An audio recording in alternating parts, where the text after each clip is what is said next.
ఆ సమయంలో కూడా యేసుక్రీస్తు ప్రభు, అయ్యా ఎందుకు ఏడుస్తున్నారండి అంటే, నా కుమార్తె చనిపోయిందండి, అందుకే మేము బాధపడుతున్నామంటే, ఆమె చనిపోలేదు, నా బతుకుతుంది, నిద్రలేస్తుందని చెప్పి వెళ్ళి ప్రభు లేపుతాడు. ఎలాగునా ఇవన్నీ పునరుద్ధానం అంటామా? కాదు. మరి పునరుద్ధానం అంటున్నారు చాలా మంది ఏమంటారు? పునరుద్ధానం అంటున్నారు కాదు. ఎలా ఏం చెప్పగలవు? అది ఎందుకంటే చాలా మంది ఒకవేళ వారికి చనిపోయి తిరిగి ప్రభువు వలనో దేవుడి భక్తుల వలనో చనిపోయినప్పుడు తిరిగి లేపబడినప్పటికీ వారి మరలా ఎల్లకాలం బ్రతికున్నారా? లేదు. వారు ఎక్స్టెన్షన్ ఆఫ్ ఫిజికల్ లైఫ్ జరిగింది కానీ, ఫిజికల్ లైఫ్ కు ఎక్స్టెన్షన్ జరిగింది కానీ, వారు భౌతికంగా కొన్ని దినాలు కొన్ని సంవత్సరాలు బ్రతకడానికి ఆయుష్ ఇచ్చాడు కానీ ఎల్లకాలము జీవించడానికి అధికారం ఇవ్వలేదు. మరలా వాళ్ళు ఏమయ్యారు? చనిపోయారు. కనుక దాన్ని పునరుద్ధానము అనబడదు. పునరుద్ధానము అంటే ఏమిటంటే, మన వంటి స్వభావ సిద్ధముగా పుట్టినటువంటి యేసుక్రీస్తు ప్రభు మనలాగే సంచరించి, మనతోనే సహవాసం చేసి, మనలాగే చనిపోయి, మనలాగే పాతిపెట్టబడి, తిరిగి లేపబడి, అనేక మందికి కనపడి, అనేకమైన యుగాలలో ఉండువాడు, నిత్యం ఉండువాడు అని ఉన్నవాడే పునరుద్ధారణ శక్తి కలిగిన వాడు అర్థం. అంతే తప్ప ఆయన మళ్ళా చనిపోయినట్టు వాడు కాడు. నా దేవుని పిల్లగా ఆలోచించేది తెలుసుకోండి. చనిపోయి తిరిగి లేపబడి మళ్ళా చనిపోయిన వాడు పునరుద్ధారణుడు కాదు. పునరుద్ధారణుడు ప్రపంచంలో ఇప్పుడు చదువుకున్న వాక్యాలలో అప్రధుడు పొడుగుడు యేసుక్రీస్తు ప్రభు ఒక్కడే. ఇంతవరకు అంతిమం కూడా ఒక్కడే మిగిలాడు. ప్రపంచ చరిత్ర చూస్తే పునరుద్ధారుడైన వాడు, మృత్యుంజయుడైన వాడు ఒక్కడే యేసుక్రీస్తు ప్రభు మాత్రమే. వేరొకరెవరికి ఆ అధికారము ఇవ్వబడలేదు. వేరొకరెవరు శాసించారు చాలా మంది. ఎప్పుడెప్పుడు మీకు తెలుసో తెలియదు. లాస్ట్ 2023 సంవత్సరంలో తూర్పుగోదావరి జిల్లాలో ఒక చనిపోయారు. అది చెప్పాడు ఒక భక్తుడే, బైబిల్ పట్టుకున్న భక్తుడే 2023 సంవత్సరంలో ఒక పాస్టరే అని అన్నాడు. నాకు ప్రభు చెప్పాడు, నేను 10 రోజుల తర్వాత 10 రోజుల్లోపు నేను తిరిగి లేస్తాననుకున్నాడు. కానీ ఆయన ఎంతకీ లేవలేదు. ఇంకా ఆయా గ్రంథాలలో ఆయా మతాలలో కూడా చెప్పబడిన అనేక మంది వారు కూడా తిరిగి లేస్తారని చెప్పి మంటపాలు కట్టారు, గుండాలు కట్టారు. కానీ ఎవరనూ తిరిగి లేవలేదు. అది అసాధ్యం. సాధ్యమయ్యేది కేవలము యేసుక్రీస్తు ప్రభు ఒక్కడే తిరిగి లేచాడన్న విషయాన్ని జ్ఞాపకం చేసుకోవాలి. మీరు తిరిగి లేచి మరలా ఎప్పుడూ కూడా చనిపోకుండా ఉన్నవాడే మృత్యుంజయుడు. ఆయనే పునరుద్ధాన శక్తి కలిగిన వాడని గమనించాల్సిందిగా ప్రభు నామములో మీకు మనవి చేస్తున్నాను. పిల్లరా, దేవుని ఎరిగిన మనము, యేసుక్రీస్తు ప్రభువులో జీవిస్తున్న మనము, మరి పునరుద్ధానానికి ఉద్దేశాలు ఏంటి? మరి రుజువులు ఏంటి? రిజరెక్షన్ కి ప్రూఫ్స్ ఏంటి అంటే, బైబిల్లో అనేకమైన ప్రూఫ్స్ ఉన్నాయి. అనేకమైన ఈ ప్రూఫ్స్ ని చాలా మంది, ఈ రుజువుల్ని చాలా మంది మూసివేయబడాలని, పాతిపెట్టబడాలని, అణచివేయాలని, తెలియబడకుండా ఉండాలని ప్రయత్నాలు చేశారు చాలా మంది. కానీ వారి ప్రయత్నాలు అంతమైపోయాయి. అవి దాగి ఉండలేకపోయాయి, బయటికి వెళ్ళొచ్చాయి. మీ భవిష్యత్తు తెలుసో తెలీదు. ప్రభువు చెప్తాడు, పునరుద్ధానాలు ఎన్ని రకాలు తెలుసా మీకు? పునరుద్ధానాలు ఎన్ని రకాలు తెలుసా? అది కూడా తెలీదా? పునరుద్ధానాలు 2 రకాలు. అమ్మా కాదు వినండి, తెలుసుకోండి. అందుకనే పునరుద్ధానాలు 2 రకాలు. పునరుద్ధానం మేము ఎంతో ఒకటే చూసాం, కానీ 2 రకాలు ఎక్కడ ఉన్నాయంటే ఉన్నాయి. Resurrections are 2 types. The first one, resurrection of life. The second one, resurrection of judgment. Resurrection of judgment and resurrection of life. ప్రభువే చెప్తాడు. మీరు బహుశా బైబిల్ గ్రంథంలో చూడండి ఒకసారి. మొదటి కొరింథీ రాసిన పత్రికలో చూస్తే మీకు కనబడుతుంది. కొరింథీ రాసిన మొదటి పత్రిక 15వ అధ్యాయము, ఈరోజు చదువుకున్నటువంటి వాక్య భాగంలో ఉండే ఈరోజు చదవబడినటువంటి వాక్య భాగం నుంచి చూద్దాము. 15వ అధ్యాయము 23వ వచనంలో రాసి ఉంటుంది. 15th chapter 23rd verses లో ప్రతివాడును తన తన పొరుషలోనే బ్రతికింపబడును. ప్రథమ ఫలము క్రీస్తు, తరువాత క్రీస్తు వచ్చినప్పుడు ఆయన వారు బ్రతికింపబడుదురు.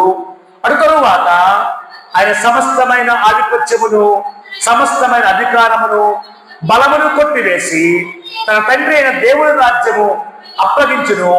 అప్పుడు అంతము వచ్చును. పిల్లరా, ఇది అర్థమైందా నీకు? ఏ రాసింది? నేను ఏ రాసింది? ప్రతి వాడును తన తన వరుసలోనే బ్రతికింపబడును. ప్రథమ ఫలం ఎవరు? క్రీస్తే. ఆయనే బ్రతికిస్తాడు, ఆయనే ప్రథమ ఫలం చెప్తాడు. ఈ పునరుద్ధానం గురించి మరి ఏం చెప్పలే కదా అంటే, పునరుద్ధానం గురించి ప్రభు చెప్తాడు చూడండి. సరే, యోహాను సువార్త చెప్తాడు చూడండి. యోహాను సువార్తలో క్లియర్ గా రాసి ఉంటుంది.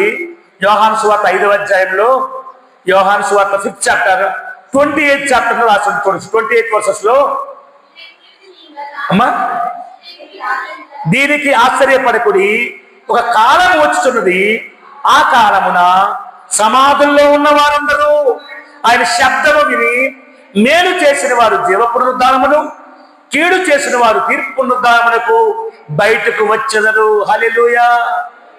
ఇది అర్థమైందా? ఇది అర్థమైందా? మేలు చేసే వారందరూ ఏమవుతారట? జీవ పునరుద్ధానము అంటే ఏంటి? Resurrection of life. కీడు చేసే వారందరూ ఏమవుతారంట? తీర్పు పునరుద్ధానము అంటే రిజరెక్షన్ ఆఫ్ జడ్జిమెంట్. పునరుద్ధానాలు 2 రకాలుగా ప్రభువే చెప్తూ వచ్చాడు. మీరు ఒక కాలం వస్తుంది, ఆ కాలంలో మీరు చూస్తారు, మీరే గమనిస్తారు.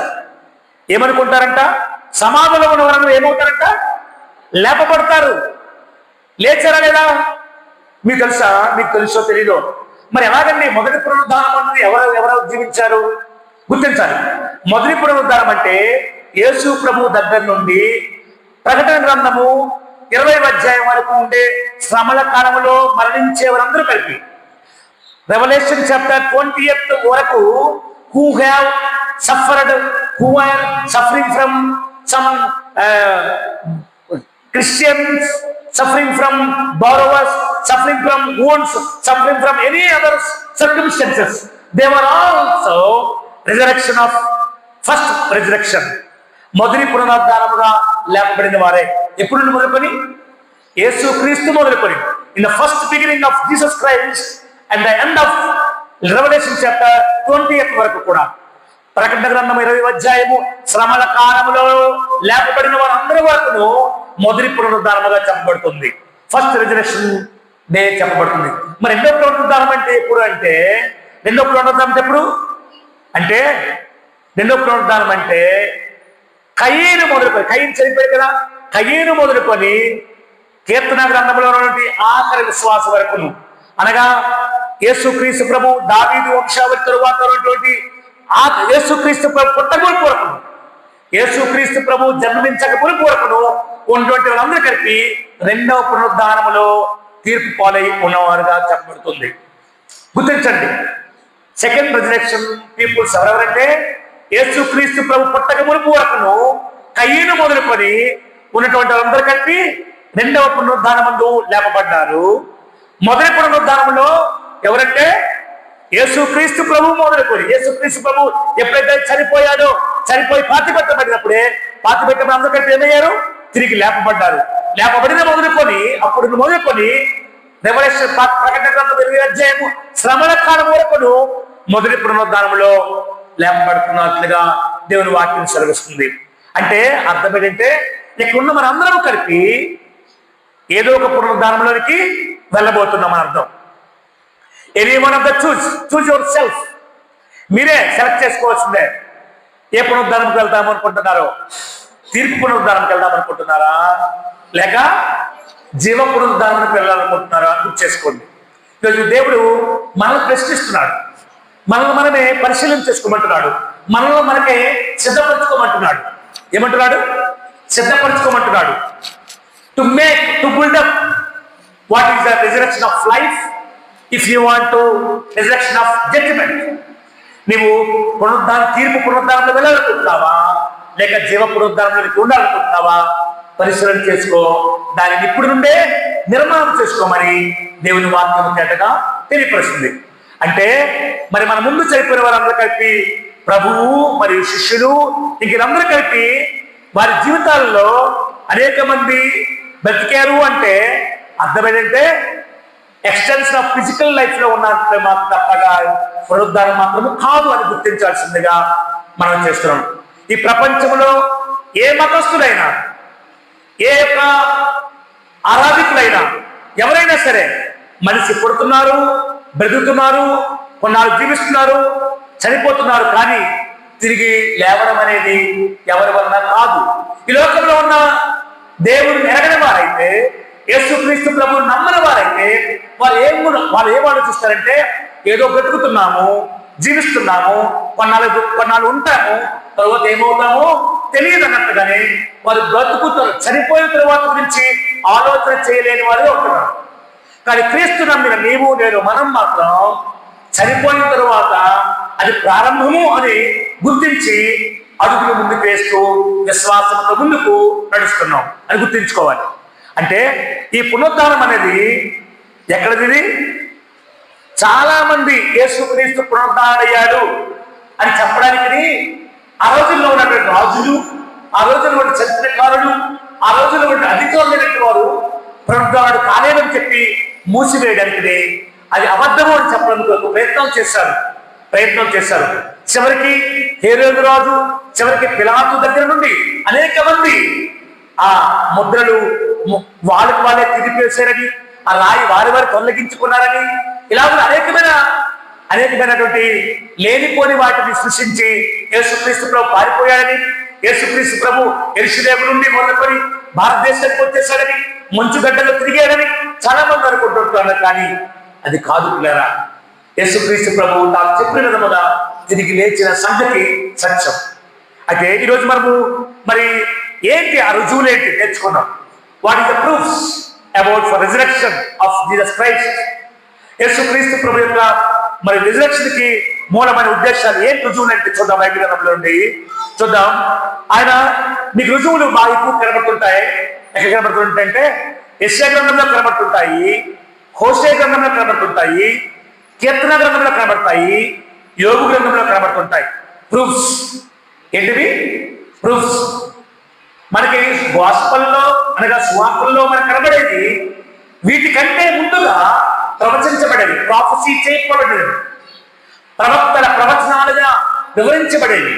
యేసుక్రీస్తు ప్రభు పుట్టక మునుపు, యేసుక్రీస్తు ప్రభు భూమి మీద జన్మించక మునుపు ప్రవక్తలుగా ప్రవచించిన వారుగా యోగు, కీర్తనకారుడు, హోషేయ, జకర్యా అనేక మంది అనేక విషయాలుగా తెలియపరిచిన సంగతులను ఉన్నాయి.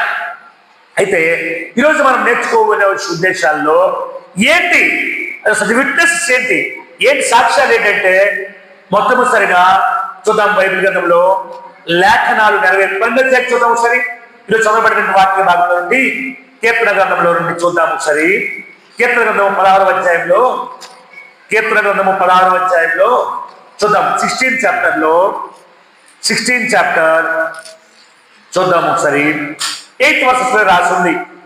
16th చాప్టర్ 8th verses లో రాసింది. ఏ రాసిందంట? సదాకాలము యెహోవా యందు నా గురి నిలుపుచున్నాను, ఉన్నాడు కనుక నేను కదల్చబడను. అందువలన నా హృదయము సంతోషించున్నది, నా ఆత్మ హర్షించున్నది అని చెప్తూ నా శరీరము కూడా సురక్షితంగా నివసించున్నది. ఎందుకనగా నీవు నా ఆత్మను పాతాళంలో విడిచిపెట్టవు, నీ పరిశుద్ధిని కుళ్ళుపట్టు. ఇది ఎవరు కూడా మాట్లాడితే యేసుక్రీస్తు ప్రభుని గురించి ప్రవచింపబడిన మాటలు. దావీదు రాసినటువంటి మాటల్లో కావ్య గ్రంథంలో తెలియపరిచిన ఈ మాటలు యేసుక్రీస్తు ప్రభువు గురించి మాట్లాడిన మాటలు. పరిశుద్ధాత్మ దేవుడు దావీదు రూపంలో మాట్లాడింప చేశాడు, ముందుగా ప్రవచింప చేశాడు, తెలియపరుస్తాడు. అందుకంటే చూడండి, ఆయన పరిశుద్ధుల యొక్క శరీరము కుళ్ళి పట్టడం లేదు. అందరూ నిజం చెప్పాలంటే ఏమనుకున్నారంటే యేసుక్రీస్తు చనిపోయాడు, ఆయన పని అయిపోయిందిలే, ఇక ఆయన రాజ్యం మరి లేదు, ఆయన సువార్త ఎవరు చెప్పరు అనుకున్నారు. కానీ ఆయన శరీరము కుళ్ళు పట్టనివ్వకుండానే ఆయన భూమి మీద ఉన్నప్పుడు నేను పరిశుద్ధుడును, మీరు పరిశుద్ధులై అని చెప్పిన ప్రకారముగానే పరిశుద్ధముగానే ఆయన శరీరము సజీవముగా లేచి వెళ్ళిపోయిన సంగతి గమనించారు. కావున ప్రియ దేవుని బిడ్డలారా, ఇది ఎలా కనబడుతుందంటే పరిశుద్ధాత్మ యొక్క సాక్ష్యంగా కనబడుతుంది ఈ మాట. ఏ విధమైన రుజువు ఉంది ఇక్కడ? పరిశుద్ధాత్మ యొక్క సాక్ష్యం. ముందుగానే అనగా క్రీస్తు పూర్వము యేసు క్రీస్తు ప్రభు పుట్టక మునుపు దావీదు ఉన్న కాలంలో అనగా సుమారు 6000 సంవత్సరాల కిందట, యేసు క్రీస్తు ప్రభు పుట్టక మునుపు 6000 సంవత్సరాల కిందట దావీదు భక్తులతో పరిశుద్ధాత్మను సత్య సాక్ష్యము కూడా మాట్లాడింపజేశాడంటే ఆయన శరీరము ఎల్లప్పుడూ ఉండేవాడు, ఎల్లప్పుడూ ఉండే దేవుడైనా ఆయన శరీరం కుళ్ళిపట్టదు, ఆయన పరిశుద్ధులని రాయబడి ఉన్నాడు, రాయబడి ఉంది. అంటే ఏంటి మనం చూస్తామంటే పరిశుద్ధాత్మని సాక్ష్యాన్ని మనం చూస్తున్నాం. అంతేకాకుండా బైబిల్ గ్రంథంలో చాలా సందర్భాల్లో మరి యోగు గ్రంథంలోను, కీర్తన గ్రంథంలోను, అలాగే హోషేయ గ్రంథంలోను, జకర్యా గ్రంథంలోను, యెషయా గ్రంథం చూసాం కదా. చూడండి 53వ అధ్యాయంలో, యెషయా గ్రంథము 53వ అధ్యాయంలో చూస్తే యెషయా 53వ అధ్యాయం, యెషయా 53 చాప్టర్ చూడండి ఒకసారి. ఇక్కడ క్లియర్ కనబడుతుంది. 4వ వచనం నుండి చూస్తుంటే, 5వ వచనం నుండి చూస్తుంటే, 6వ వచనం 7వ వచనం చూస్తుంటే ఇవే మనకు కనబడుతున్నాయి. ఇవన్నీ చివరికి 11వ వచనం వరకు ఏం కనబడుతుంది ఇక్కడ? ఇవన్నీ యేసుక్రీస్తు ప్రభువుకు జరగబోయే సంగతులు, కలిగే శ్రమలు, కలిగే హింసలు, ఇవన్నీ ఎప్పుడు చెప్పారు? యెషయా ప్రవక్త ఎప్పుడు వాడు? యెషయా ప్రవక్త ఎప్పుడు వాడు? యెషయా ప్రవక్త యేసుక్రీస్తు ప్రభు ఉన్నప్పుడు పుట్టాడా? కాదు. యెషయా ప్రవక్త యేసుక్రీస్తు ప్రభు కంటే 700 సంవత్సరాల ముందు పుట్టి రాబోతున్న రాజు వదకు తేబడిన గొర్రె పిల్ల వలె మౌనము వహించి గొర్రె బొచ్చు కత్తిరించు వాడి వలె ఆయన సహించుకుంటూ ప్రాణము వనకబోస్తాడు, రక్తము చిందిస్తాడు ముందుగానే ప్రవచింపబడ్డాయి. ఇవన్నీ ఏంటంటే పరిశుద్ధాత్మ సాక్ష్యాలుగా తెలియపరచబడ్డాయి, లేఖనాలు సాక్ష్యాలుగా తెలియపరచబడ్డాయి. ఇలా అర్థం చేసుకోండి. It's a proofs of documentary of history. ప్రవక్తలు ప్రవచించే ప్రవచనాలు, లేఖనాలు నెరవేర్పు కొరకై ప్రభువు ఆయన పునరుద్ధానం గురించి రచించబడ్డాయి. మొదటిగా ఏం చూసాం మనము? పునరుద్ధానం గురించి ముందుగానే లేఖనాల ప్రవచనాలు ఉంచబడ్డాయి, ఈ విధంగా చూసాం మనము. రెండవదిగా పరిశుద్ధాత్మ సాక్ష్యం ఇస్తున్నాడు కూడా, పరిశుద్ధాత్మ సాక్ష్యం ఇస్తున్నాడు. మూడవదిగా చూస్తే చూడొకసారి యేసుక్రీస్తు ప్రభువే ముందుగా వచ్చి చెప్తుంటాడు. చూడొకసారి బైబిల్ గ్రంథంలో నుండి. నీకు ఇంకా కావాలంటే పరిశుద్ధాత్మ సాక్ష్యం చూసినట్లయితే అపోస్తుల కార్యగ్రంథం చూడొకసారి. అపోస్తుల కార్యగ్రంథం అనగా యాక్ట్స్ చూడండి ఒకసారి. యాక్ట్స్ సెకండ్ చాప్టర్ 2వ అధ్యాయము 29వ వచనం చూడండి. 29వ వచనం, సహోదరులారా, మూల పురుషుడకు దావీదును గూర్చి మీతో నేను ధారాళముగా మాట్లాడవచ్చును. అతడు చనిపోయి సమాధి చేయబడిను. అతని సమాధి నేటి వరకు మన మధ్య ఉన్నది. అతడు ప్రవక్త అయి ఉండడు కనుక అతని గర్భఫలములలో నుండి అతని సింహాసనం మీద ఒకరిని కూర్చుండబెట్టుదును అని దేవుడు తనతో ప్రమాణపూర్వకముగా ఒట్టు పెట్టుకున్న సంగతి అతడెరిగి క్రీస్తు పాతాళములలో విడువడు పడలేదనియు ఆయన శరీరము కుళ్ళిపోలేదనియు దావీదు ముందుగా తెలుసుకొని ఆయన పునరుద్ధానాన్ని గురించి చెప్పాను. అర్థమైందమ్మా? క్లియర్గా అర్థమైందా? ఆ కీర్తన గ్రంథము 16వ అధ్యాయము 11వ వచనం గురించి ఇక్కడ కూడా తెలియపరచబడ్డాయి. ఇక్కడ కూడా యేసుక్రీస్తు ప్రభు పుట్టిన తర్వాత సృష్టి అయిన వారితో కూడా పరిశుద్ధాత్మ దేవుడు ఇలాగా మాట్లాడి చేస్తున్నాడు. ప్రూఫ్స్. యేసుక్రీస్తు ప్రభు పుడతాడు, ఆయన శ్రమను వేస్తాడు, బాధలు వేస్తాడు, చనిపోతాడు, కానీ ఆయన దాగి ఉంచబడాడు, తిరిగి లేపబడతాడు, పునరుద్ధారణ అవుతాడని క్లియర్ గా పరిశుద్ధాత్మ ద్వారా తెలియపరుస్తున్న సాక్ష్యం. The witness of Holy Spirit. The witness మొదటిగా చూసాక the witness of God's scripture అనగా లేఖనాలు నెరవేర్పు చూపించాడు, రుజువు చూపించాడు. ద సెకండ్ వన్ ఏంటంటే the witness of Holy Spirit, పరిశుద్ధాత్మ ద్వారా చూపిస్తున్నాడు. మూడవది చూస్తే ప్రభు యేసుక్రీస్తు ముందుగా ప్రవచించాడు కూడా చాలా సార్లు. ఆయన బతుకున్నప్పుడు ప్రవచించిన మాటలు చూద్దాం ఒకసారి. చూడొకసారి మత్తయి సువార్త 16వ అధ్యాయంలో చెప్తాడు క్లియర్గా. మాథ్యూ 16 చాప్టర్ 21st వర్సెస్లో రాసింది చూడండి ఒకసారి. అప్పటి నుండి తాను యెరూషలేముకు వెళ్ళి పెద్దల చేతను ప్రధాన యాజకుల చేతను శాస్త్రుల చేతను అనేక హింసల పొంది చంపబడి 3వ దినమున లేచుట అగత్యమని యేసు తన శిష్యులకు తెలియజేయ మొదలు పెట్టగా, అదనమాట యేసుక్రీస్తు ప్రభువు ఇక్కడ మొదలుపెట్టాడు. ఎప్పుడంట? శిష్యులతో ఉన్నప్పుడు చెప్తున్నాడు, మనుష్య కుమారుడు అనగా నన్ను అనేక మంది పట్టబడతారు, పట్టిన తర్వాత హింసిస్తారు, నన్ను చంపుతారు, అయినా సరే మీరు భయపడిన అవసరం లేదు, నేను తిరిగి లేపబడతాడని ముందుగా చెప్తున్నాడు. ఇక్కడ చెప్పబడిన మొదలుపెట్టాడు. అది ఆపేశాడా? ఆపలేదు. మళ్ళీ జ్ఞాపకం చేసుకుంటూ వచ్చాడు దృష్టి వారికి. రేపు మనుషులారా అర్థం చేసుకోండి, నేను దేవుడను, నేను మనుష్య కుమారుడిగా వచ్చిన మనుష్యుడిని కాను, దేవుడును, నా మాట వినండి అని చెప్తూ మళ్ళీ రిపీటెడ్గా మనం చెప్తున్నాడు. చూడసరి రిపీటెడ్గా మళ్ళీ 17వ అధ్యాయం చూడండి. 17వ అధ్యాయంలో 17th చాప్టర్లో చూస్తే 22nd వర్సెస్ చూడండి. 22nd వర్సెస్లో వారు గలిలయలో సంచరించుండగా యేసు ప్రభువు అంటున్నాడు, మనుష్య కుమారుడు మనుషుల చేతికి అప్పగించబడబోతున్నాడు, వారు ఆయన చంపుదురు, 3వ దినమున ఆయన లేచునని వారికి చెప్పగా వారు బహుగా దుఃఖపడి. చూసారా? మళ్ళీ చెప్తున్నాడు ప్రభువే సాక్షాత్తు ఆయన భూమి మీద ఉన్నప్పుడు, ఇదిగో మనుష్య కుమారుడు ఆయన్ని ఏం చేస్తారు? పట్టుతారు, అప్పగిస్తారు, తర్వాత ఆయన చంపేస్తారు, అయినా 3వ దినమున తిరిగి లేస్తాడు. ఇవన్నీ కలిపి ప్రభు తాను భూమి మీద ఉన్నప్పుడు సాక్షాత్తు తానే తెలియపరుస్తున్న మాటలు. ఇంకా ఆపేశాడా? అయిపోయిందా? నాకు మళ్ళీ చెప్తాడు. చూడొచ్చు మళ్ళీ 20వ అధ్యాయం చూడొచ్చు. 20వ అధ్యాయంలో 18 వచ్చి చూడండి. 20th చాప్టర్ 18 to 19 వర్సెస్ రాసింది. ఇదిగో యెరూషలేముకు వెళ్తున్నాను,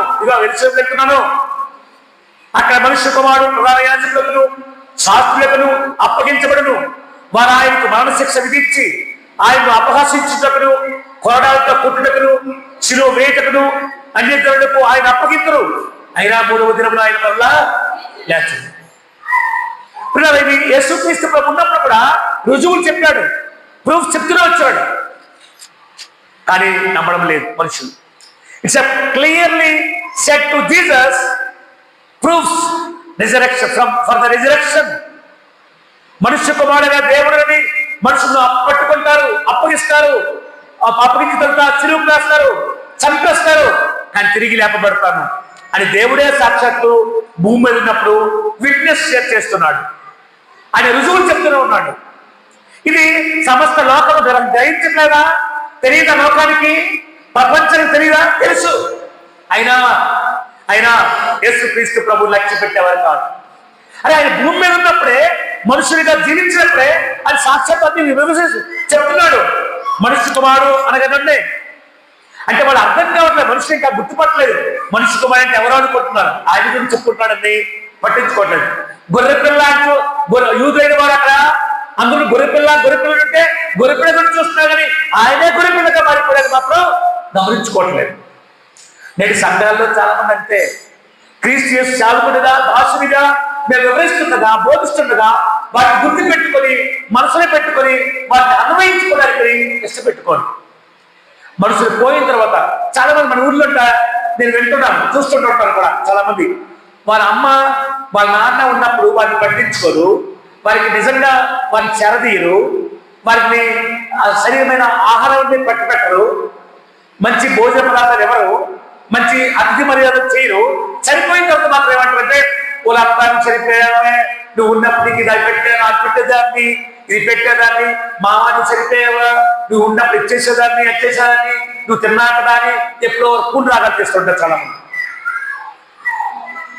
ఉన్నారు. చాలా మంది ఉన్నారు. మనుషులను గుర్తుపట్టలేదు, మనుషులకు విలువనివ్వట్లేదు చాలా మంది. దేవుని బిడ్డరా, ఈ యేసుక్రీస్తు ప్రభు అనే మనుష్యుడిగా వచ్చిన దేవుడు సాక్షాత్తు తానే భూమి మీద ఉన్నప్పుడు చెప్తూనే వచ్చాడు. రుజువులు ఎంతకంటే రుజువులా ప్రపంచానికి? This is the history repeatedly says the God Jesus Christ and the resurrection are not only man, I am the same time and the God అని చెప్తూనే వచ్చాడు. అది మనుషులు పట్టించుకోవట్లేదు. మనుషులుగానే చూస్తున్నారు, మనుషులుగానే అప్పగిస్తున్నారు, మనుషులుగానే శిక్షిస్తున్నారు, మనుషులుగానే పొడిచి చంపేస్తారు. కానీ దేవుడిగా గుర్తించలేదు. పిల్లలు ఆలోచించండి, ఇంతకన్నా రుజువులు మనకి ఏం లేదు. నెక్స్ట్ తర్వాత చూస్తున్నట్టయితే దూతలు కూడా సాక్ష్యాన్ని ఇస్తున్నారు. చూడొచ్చు, దూతల విట్నెస్. ఇన్నయ్య ఇప్పుడు ప్రస్తుతానికి ఎన్ని సాక్ష్యాలు చూసాం, రుజువులు చూసాం. First the scripture witness of the scriptures చూసాము, లేఖనాలు చూసాము. Second one the witness of Holy Spirit చూసాము. మూడవదిగా జీసస్ క్రైస్ట్ ఆయనే వచ్చి సాక్ష్యాన్ని తెలియపరుస్తున్నాడు. ఫోర్త్ వన్ చూద్దాం, ఏంజల్స్ విట్నెస్ చూద్దాం, ఏంజల్స్ ప్రూఫ్స్ చూపిస్తాం. బైబిల్ మనం చూడండి, మాథ్యూ చాప్టర్, మత్తయి సువార్త 28వ అధ్యాయం 2వ వచనం చూద్దాం. 28వ అధ్యాయం 2వ వచనం. ఇదిగో ప్రభువు దూత పరలోకము నుండి దిగి వచ్చి రాయి పొర్లించి దాని మీద కూర్చుండెను. అప్పుడు మహాభూకంపము కలిగెను. ఆ దూత స్వరూపము మెరుపు వలె ఉండెను. అతని వస్త్రము హిమవంతం తెల్లగా ఉండెను. ఎవరు చెప్తున్న మాటలు? దూత చెప్తున్న మాటలు. దూతలు, ఏంజల్స్ ఎవరి గురించి చెప్తున్న మాటలు? యేసు ప్రభు గురించి చెప్తున్నాయి. యేసు ప్రభు ఆయన లేచాడు, ఆయనకు లేడు, ఆయన తిరిగి లేచాడు. 20వ అధ్యాయంలో చూసినట్లయితే 20వ అధ్యాయం చూస్తే దూతలే ఏడుస్తూ ఉంటారు అక్కడ. ఎవరంటే ఏడుస్తున్నారట? మగ్దలేని మరియా, సూసన్న, ఇంకా చాలా మంది స్త్రీలు వెళ్తారు.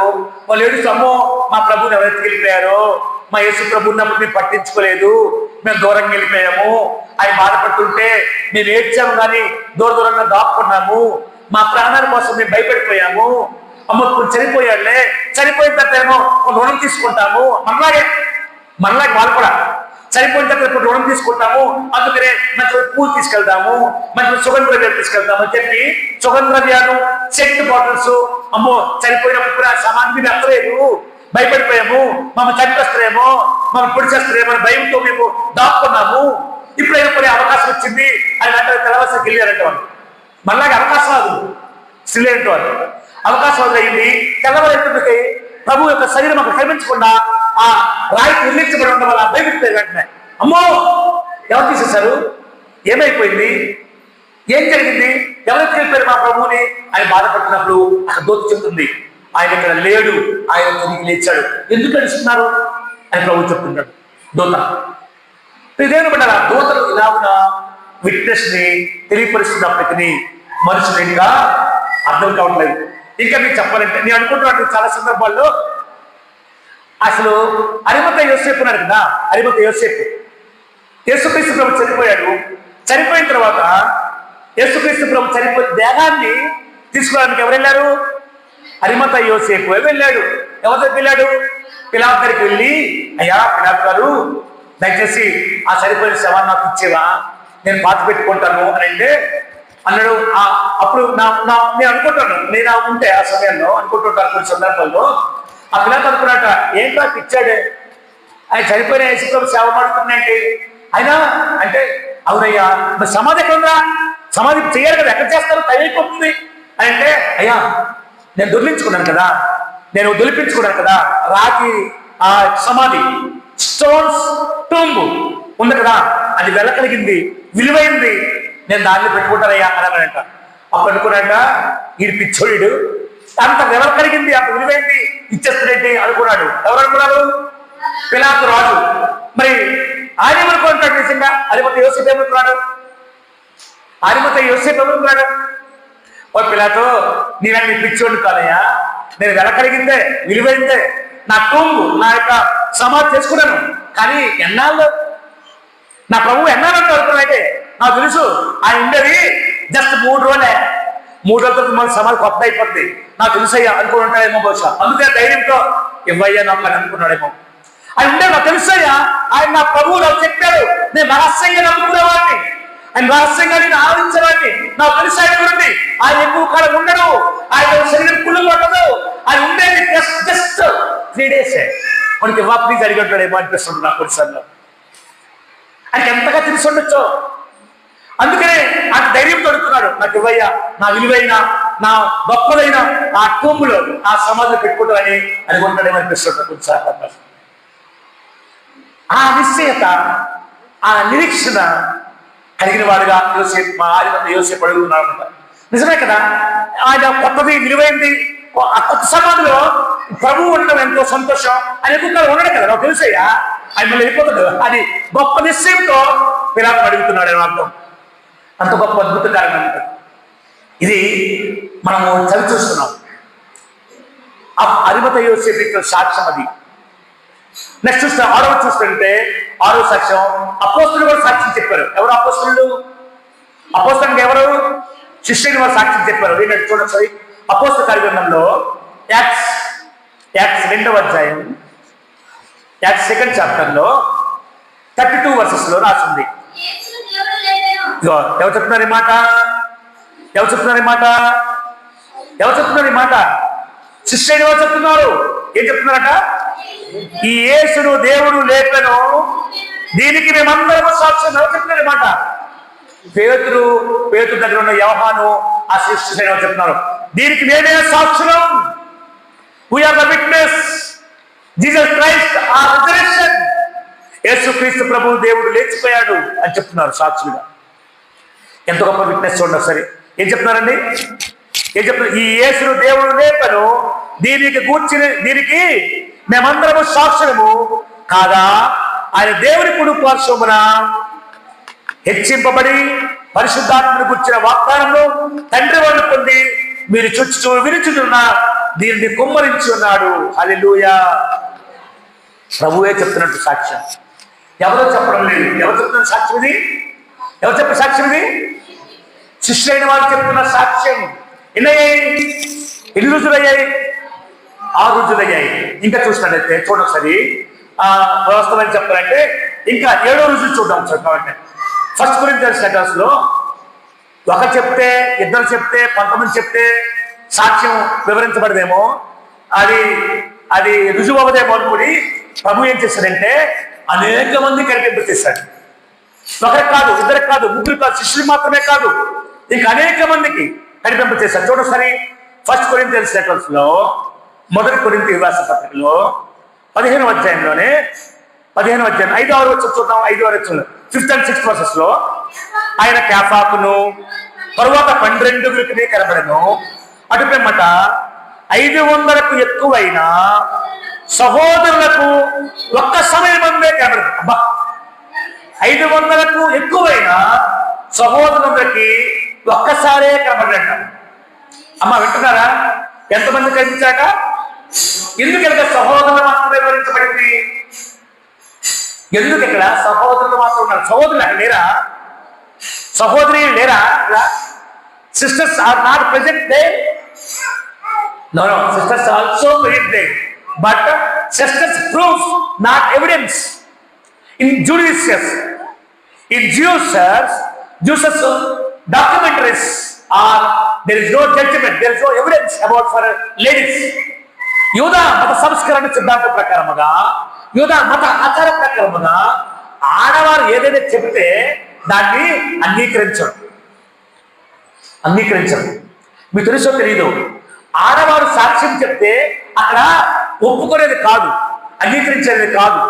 దేర్ ఇస్ నో ట్రూత్ అని చెప్పి అనుకుంటారు. అబద్ధమాడినట్టుగా అర్థం అన్నమాట. అర్థం అబద్ధమాడేవారు ఎవరు చెప్తారో ఆ మాటలాగానే ఆ లేడీస్ చెప్తే అంత ఈజీగా ఉంటారనమాట. అంటే ఆ జుడిస్, ఆ యూదా మత సంస్కరణ సిద్ధాంతం ప్రకారం, యూదా సంస్కృతి ప్రకారముగా లేడీస్ చెప్తే ఏదైనా నమ్మరు, కనుకనే పురుషులనే చూపిస్తున్నారు అక్కడ. చాలా మంది జ్ఞాపకం చేసుకోండి, చాలా ఎప్పుడైనా సరే పురుషులే. మళ్ళీ చూడండి, మీకు కావాలంటే బైబిల్ గ్రంథంలో యేసుక్రీస్తు ప్రభు మొట్టమొదటి అద్భుతం చేస్తాడు. ఎక్కడ? ద్రాక్షారసం తర్వాత. అప్పుడు 2వ అద్భుతం ఎక్కడ చేస్తాడు? మేడ కొండ మీద చేస్తాడు. ఏం చేస్తాడు? 2 చేపలను 5 రొట్టెలను ఎంతమంది పంచుతాడు?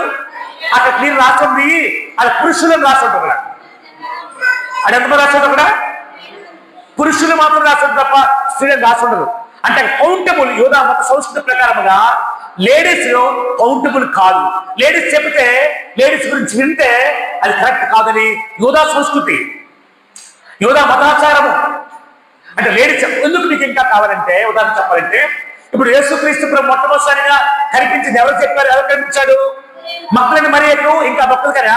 ఇంకెవరు కనిపించాడు? కొంతమంది స్త్రీలకి. మరి వాళ్ళు వెళ్ళి పేతురుకి యోహాను చెప్తారు, ఏమయ్యా పేతురు నువ్వు అప్పుడు ప్రభువుని అలా చేసావు, ఇలా చేసావయ్యా, యోహాను వినవయ్యా, యేసుక్రీస్తు ప్రభు లేచాడయ్యా, మేము చూసామంటే వాళ్ళు నమ్మారా? నమ్మలేదు. ఎందుకు నమ్మలేదు? వాళ్ళు నమ్మకుండా వాళ్ళు వెంటనే ఏం చేశారట, పరిగెత్తుకు వచ్చి సమాధికి వచ్చారు. సమాధికి వచ్చి చూసేకి నిజమే అనుకున్నారు తప్ప వాళ్ళ విట్నెస్ ని బిలీవ్ చేయలేదు. This the truth. Judas documentaries are not evidence అనుకుంటారన్నమాట. అంటే యూదా మత సంస్కృతి లేడీ చెప్పిన విషయాన్ని నమ్మరు. కనుక ప్రభు ఏం చేశాడంటే పురుషులైన వారిని లెక్కింపచేశాడు. మీకు ఇంకా చెప్పాలంటే మీకు ఇంకా ఇవి చాలా సీక్రెట్స్, ఇవి మీకు ఎవరు చెప్పరు, నేను చెప్తున్నాను వినండి. బైబిల్ గ్రంథాన్ని చూసినప్పుడు చూడండి, బైబిల్ గ్రంథాన్ని అంతా కలిపి రచనలు చేసేవారు. ఎవరిని రచనలు చేసేవారు? బైబిల్ గ్రంథం అంతా రాసేవారు ఎవరైనా ఉన్నారు? స్త్రీలు ఎవరైనా రాశారా? బైబిల్ గ్రంథాన్ని రచించిన వారు స్త్రీలు ఎవరు రాయలేదు. మీకు కావాలి చూడండి, రూతు గ్రంథం ఉంది, ఎస్తేరు గ్రంథం ఉంది, కానీ ఎస్తేరు రాసిన రాయలేదు. ఎస్తేరు గ్రంథాన్ని బహుశా మొర్దెకై రాసింటాడేమో, మొర్దెకై. మరి రూతు గ్రంథాన్ని ఎవరు రాశారు అంటే రూతు గ్రంథాన్ని సమూయేలు ప్రవక్త రాశాడు. అంతే తప్ప రూతు రాసుకోలేదు, ఎస్తేరు రాసుకోలేదు. అంటే దేవుడు ఆ దినాల్లో ఆ సంస్కృతి ప్రకారంగా పరిశుద్ధాత్మ దేవుడు స్త్రీలకి ఆ ప్రాధాన్యత ఇవ్వలేదు. నేటికి చాలా సంఘాలలో అదే పరంపర కొంతమంది సంఘాలు నడుస్తుంటది. స్త్రీకి ఆధిపత్యం ఇవ్వకూడదని, స్త్రీ మాట్లాడకూడదని, స్త్రీ ముందుకు ఉండకూడదని చాలా మంది అనుకుంటారు. కానీ ప్రభువైన యేసుక్రీస్తు స్త్రీకే మొట్టమొదటిసారి కనబడి స్త్రీ ద్వారా అనేక గొప్ప కార్యాలు చేశాడని గుర్తించుకోలేకపోతారు చాలా మంది. స్త్రీ యేసుక్రీస్తు ప్రభు యొక్క ఆచరణలో చూస్తే స్త్రీకి అన్ని విధాలుగా సమానత్వ హక్కులు ఇచ్చాడు. యేసుక్రీస్తు ప్రభు రాజ్యంలో స్త్రీకి అన్ని విషయాల్లో అవగాహన కలిగించాడు. ఇంకో చెప్పనా, మీకు ఇంకా చెప్పాలంటే శిలువ మీద వేలాడబడుతున్నప్పుడు కూడా పురుషుడైన వారు ఎవరైనా కనిపించారు? అక్కడ ఒకడే కనిపించాడు. ఎవడు? మీకు అది తెలీదా? ఒకడు కనిపించాడు. ఎవరు? బొమ్మల్లా చూస్తున్నారు అందరు కలిపి, కానీ ఆహా ఏం బాగుంది తెలుస్తున్నాడు అనుకుంటున్నారే, కానీ సమాధానం మీ నోటి రావు. ఎవరు కనిపించాడా? యోహాను కనబడుతున్నాడు. శిష్యుడైన యోహాను ఒకడే కనబడుతున్నాడు, మగవాడు. మిగిలిన వారందరూ ఎవరో ఆడవారే రొమ్ము కొట్టుకొని గుండెలు బాదుకొని ఏడుస్తున్నారు. పాపం దూరంగా పరిశీలిస్తున్నారు. ఆడవారే కనబడుతున్నారు. బైబిల్ రాసుకుంటున్నాడా? ఆడవారు కూడా మరియమ్మ, మగ్దలేని మరియమ్మ, సొంత మరియమ్మ, ఇంకా లూసి అమ్మ, ఇంకా చాలా మంది ఏడుస్తున్నట్టు కనబడుతుంటది. ఇంత ప్రాధాన్యత దేవుడు ఇచ్చినప్పుడు ఆడవారిని ఎలా విడిచిపెట్టారు దేవుడు? అందుకనే ఆడవారికి దేవుడు ఇచ్చే గొప్ప ఆధిక్యత. సంఘాల్లో మీరు ఎప్పుడైనా చూసుకోండి, కావాలంటే ఆడవారి సంఖ్య ఎక్కువ ఉంటుంది, మగవారి సంఖ్య చాలా అరుదుగా ఉంటుంది. అది దేవుడిచ్చిన ఆధిక్యత. కనుక ప్రియ దేవుని బిడ్డరా, రుజువులు ఈ విధంగా ఎన్నో తెలియపరుస్తూ వచ్చాడు. ఇక్కడ మనం రాసుకోండి, ఏ భూతమో ఏ భూతమైతే ఒకసారి ఒకలా కనిపిస్తుంది, ఇంకోసారి ఇంకో దగ్గర వేరేలా కనిపిస్తుంది. ఇక్కడ యేసుక్రీస్తు ప్రభు 500 మందికి ఒకేసారి కనబడ్డాడు దేవుడు. అదిగో నిజమైన యేసుక్రీస్తు ప్రభు ఆయన అంటాడు. ఆయన ఇప్పుడు కనిపించి మరి అరగంటలో కనిపించలేదు. ఆయన ఒకే సమయంలో అంతమంది కనిపించాడు. That is the resurrection of God's power. పునరుద్ధానం యొక్క శక్తి కలిగినటువంటి దేవుని యొక్క విలువ అటువంటిది అనమాట. ప్రభువుని గురించి ఆలోచన చేయండి. ఇంకా అనేకమైన రుజువులు ఉన్నాయి. ఇంకా 8వ రుజువు చూస్తుంటే నిరాక్షేపమైన రుజువులు ఉన్నాయి. అంటే ఏమంటారంటే ఇరెక్టబుల్ ప్రూఫ్స్ అంటారు. ఇరెక్టబుల్ ప్రూఫ్స్. ఇంకా నిరాక్షేపమైనవి, చెప్పదగనివి, చెప్పలేని రుజువులు చాలా ఉన్నాయి. ఉదాహరణకి ఎలాగంట, రాయి దొర్లించబడ్డం అంత ఆశ్రమశ కాదు. దాదాపు 8 నుండి 16 మంది పట్టుకొని బలంతో పుష్ చేస్తే తప్ప దొర్లించబడదు. అంత పెద్ద రాయి ఉంచబడితే అది ఈజీగా దొరికిపోయింది. అది రుజువు కాదా? అది యేసుక్రీస్తు ప్రభు యొక్క రుజువే. ఇంకా యేసుక్రీస్తు ప్రభు తిరిగి లేచిన ఒకరోజు కనిపించి మాయమైపోయాడా? ఎన్ని రోజులు కనిపించాడు? 40 days కనిపించాడు. అంతేకాదు, పెంతెకోస్తు దినములలో ఆ శిష్యులందరూ ప్రార్థన చేస్తుంటే వారి మీద పరిశుద్ధాత్మ రూపంలో అభిషేకం కుమరంలో చేస్తాడు. ఇలా ఎన్నో రుజువులు చూపించాడు, ఎన్నో రుజువులు చూపించాడు. It is the proofs about for resurrections. ఈ దేవుని బిడ్డలారా, అయితే ఈ రుజువులు పొందుకున్న నీవు, ఈ రుజువులు చూస్తున్న నీవు, నీ సంగతి ఏంటి? ఇంకా మీకు చూస్తుంటే బైబిల్ గ్రంథం చూడనట్లు, బైబిల్ గ్రంథంలో యోహాను సువార్తలో చూస్తే చూడండి ఒకసారి. యోహాను సువార్త చెప్తుంది అనేకమైన రుజువులు ఉన్నాయని చెప్తుందంట. యోహాను సువార్త John chapter 20th chapter 24 versus చూడండి ఒకసారి. 24 వర్సెస్.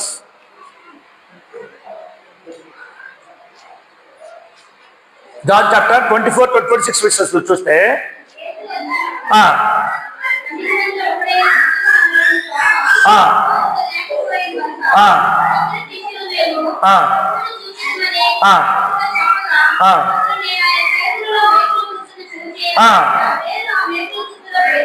కానీ నమ్మనే అన్నాడు. అంటే మనలో ఉన్నాడు, మనలో చాలా మంది ఇలాంటి వారు ఉంటారు. మనలో అమాంగ్ దిస్ పీపుల్స్, పీపుల్స్ లో ఇలాంటి వారు ఉంటారు. ఎలాంటి వారు ఉంటారట? అమ్మో నాకు సైంటిఫిక్ ప్రూఫ్ కావాలి. చాలా మంది నమ్మరు. చాలా మంది అరే మంచి వాక్యం, పరిశుద్ధాత్మ బోధించే మాటలు మనం వినిచున్నాము, మనము దాన్ని పట్టుకుందాం, మన జీవితాన్ని చక్కపరుచుకుంటాము అనుకున్న ఆలోచన కలిగిన కొంతమంది ఉంటే, కొంతమంది నమ్మరు. నమ్మక మాకు ప్రూఫ్స్ కావాలంటుంటారు చాలా మంది. సైంటిఫిక్ ఇదే ప్రామాణిక వాడు అక్కడ ఉన్నారు. యాక్చువల్గా శిష్యులైన వారు అందరూ ఉన్నారు, వాడు అక్కడ ఉండాలి. వాడు ఉండి ప్రభు యొక్క మహత్కార్యాన్ని, ప్రభు యొక్క దర్శనాన్ని పొందుకోవాలి. కానీ అక్కడ ప్రెజెన్స్ లేక ఆబ్సెంట్ అయిపోయి అక్కడ మళ్ళీ అడుగుతున్నాడు. వాడు చెప్తుంటుంటే ఏమంటున్నాడు? లేదు నేను ఆయన చేయిలో చేయి పెడితేనే, ఆయన తాకితేనే తప్ప నేను నమ్మను అంటున్నాడు. అంటే ఏది వెతుకుతున్నాడు అక్కడ? సైంటిఫిక్ ప్రూఫ్స్ అంటున్నాడు. అందుకనే దరిద్రుడు అయిపోయి ఏమైపోయింది? ఒక వారం తర్వాత మళ్ళీ దర్శనమిస్తాడు దేవుడు. ఎన్ని రోజులు అయిపోయింది? దర్శనం పొందుకున్నవారు, చూసిన వారు మొదటి వారంలో పొందుకున్నారు. మిగిలిన శిష్యులతో కలిపి ఈ తోమ డౌట్ఫుల్ గా ఉన్నాడు కాబట్టి, ఆలోచిస్తున్నాడు కాబట్టి 1 వీక్ లేట్ చేశాడు. ఆ నెక్స్ట్ వారంలో ప్రభు దర్శనం ఇచ్చాడు. ప్లీజ్ రాసిన 26 వర్సెస్ చూడండి. 26 వర్సెస్ లో 8 దినములైన తర్వాత ఆయన శిష్యులు మరలా లోపల ఉన్నప్పుడు తోమ వారితో కూడా ఉండెను. తలుపులు మూడిపోయి ఉండగా యేసు వచ్చి మధ్యలో నిలిచి మీకు సమాధానం కలుగును గాక. చూసారా ఎన్ని రోజులు పెట్టింది? 8 డేస్. 1 వీక్ గ్యాప్ అయిపోయింది. చాలా మంది సంశయాలు, సందిగ్ధాలు, సరుగులతో ఉన్న వారికి దేవుడు ఇంకా ఆలస్యం చేస్తున్నాడు. ఇదే ప్రూఫ్. పిల్లరా, ఇలాగున పునరుద్ధానం గురించి ఎన్నో రుజువులు ఉన్నాయి. ఇంక చూద్దాం ఒకసారి, చివరిగా చూద్దాం ఒకసారి. క్లియర్ గా చెప్తాడు యోహాను సువార్తలో చెప్తాడు 21వ అధ్యాయంలో. చూడండి 21వ అధ్యాయంలో 1-2 వచనాలు చూద్దాం చూడండి. అటు తర్వాత యేసు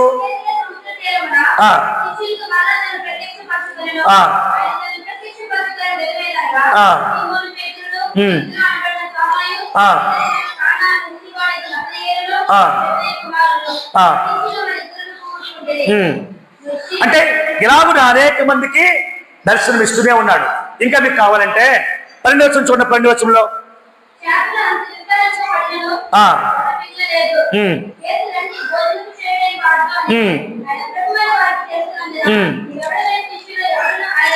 అంటే ఇలా సరిపడమ్మా, ఇలాగ నా దేవుడు ఆయన ప్రత్యక్షపరుచుకుంటూనే ఉన్నాడు. చాలా సందర్భాల్లో, చాలా సమయాల్లో ప్రభువు రుజువులు తెలియపరుస్తూనే వచ్చాడు. పిల్లరా, పునరుద్ధానం అంటే ఏంటో చూసాము. పునరుద్ధాన రుజువులను ప్రభువు ఎలా చూపించాడు, లేఖనాలు ఎలా చూపించాయి, పరిశుద్ధాత్మ దేవుడు ఎలా చూపించాడు, విట్నెస్ చూపించాడు. అలాగనే దేవదూతలు ఎలా చూపించారు, శిష్యులైన వారు ఎలా చెప్పారు, ఇంకా అపోస్తలులైన వారు ఎలా చెప్పారు, ఇంకా అనేక మంది ఎలా చెప్తున్నా వచ్చారో, మరి నీవు నేను మనము కూడా అలా పునరుద్ధారణైన దేవుడి గురించి చెప్తున్నామా? ఇంతమంది సాక్ష్యాలు చూసాము, ఎంతమంది వారు దేవుడి గురించి చెప్పడం వింటున్నాము, చూస్తున్నాము. మరి నీ సంగతి ఏంటి, నా సంగతి ఏంటి, మన సంగతి ఏంటి? మనం అలా చెప్తున్నాం ఏమైనా? మన దేవుడు గొప్పవాడు, మన దేవుడు పునరుద్ధరణైన దేవుడు, మరణం గెలిచిన వాడు, ఆయన మృత్యుంజయుడు, ఆయన నిన్ను నన్ను మనల్ని తీర్పు పునరుద్ధరణ తీసుకెళ్తాడు. జాగ్రత్త. జడ్జిమెంట్ వెళ్ళిపోతావు, జాగ్రత్త. జడ్జిమెంట్ లో ఏముంది? నిత్య నరకం ఉంది, నిత్య నరకం ఉంది, పండు కొనుక్కుంటాం, జాగ్రత్త అనే ఆలోచన ఎవరికైనా చెప్తున్నామా? లేవా? ఇంతమంది సాక్ష్యం చెప్తున్నారు, ఇంతమంది రుజువులు ఇస్తున్నారు. మరి నీ రుజువు ఏంటండి తమ్ముడు, అక్క? నీవు తెలుసుకోవడమే నీ పని, నువ్వు నమ్ముకోవడమే నీ పని. నీకున్న సహోదరుల మధ్య, నీకున్న సహోద్యోగుల మధ్య, నీకున్న తోటి బంధువుల మధ్య, నీ తోటి సహోదరుల మధ్య, నీకున్న కుటుంబీకుల మధ్య నీవే విధంగా యేసుక్రీస్తు యొక్క పునరుద్ధాన శక్తుల గురించి, పునరుద్ధాన దేవుడి గురించి చెప్తున్నావా? కాలక్షేపం కబుర్లు చెప్పుకుంటున్నావా? మా అమ్మాయి అండి మా ఇంట్లో ఉంటది, మా చెల్లి అండి మా ఇంట్లో ఉంటది, మా చెల్లి కూతురండి, మా అన్న కూతురండి, మా అక్క కూతురండి, మా తమ్ముడు కూతురండి, మా అమ్మాయినండి, మా స్నేహితులండి అని చెప్పుకుంటున్నావు. కానీ వారిని మార్పు చేయడం కొరకు, వారిని పునరుద్ధరణ యేసుక్రీస్తు ప్రభువులోకి రప్పించకపోతే నీ వంతుగా నువ్వు ఏమి చేయవా? తిండి పెడతావా? వారికి బట్టలు ఇస్తావా? సౌకర్యాలు ఇస్తావా? యేసుక్రీస్తు ప్రభు గురించి చెప్పవే, యేసుక్రీస్తు ప్రభు గురించి చెప్పవే. ఇదే ప్రభు చెప్తున్నాడు. ఎంతోమంది సాక్ష్యాలు కనపరుస్తుంటే నీవేం చేస్తున్నావు?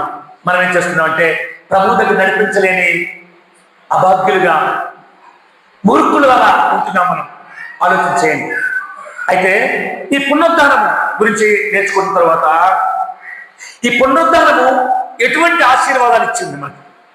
ఈ పునరుద్ధారణ యేసుక్రీస్తు ప్రభువుని బట్టి మనకు ఏం తీసుకొచ్చింది?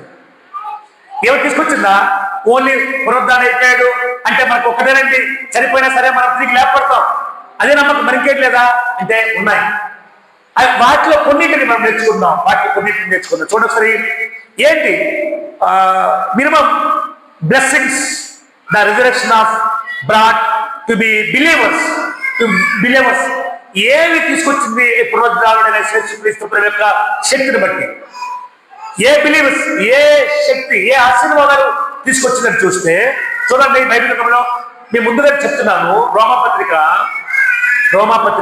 రోమిలికి రాసిన పత్రిక 4వ అధ్యాయం, రోమన్స్ లెటర్ 4th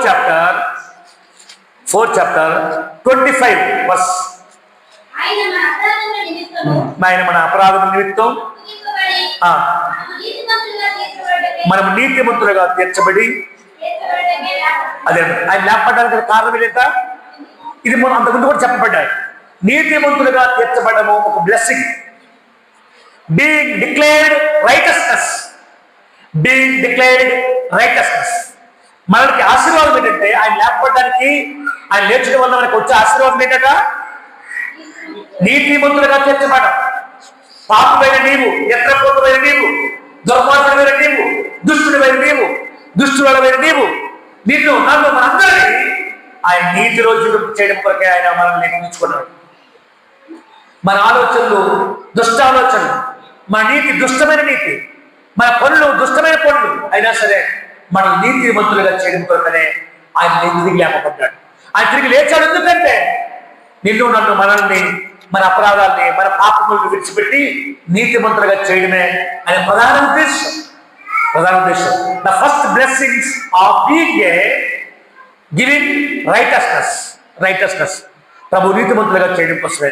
రెండవ చూసినట్లయితే 1 Corinthians లెటర్స్లో, 1 కొరింథీ రాసిన పత్రికలో 15వ అధ్యాయం, 1 Corinthians 15th chapter 8 verses లో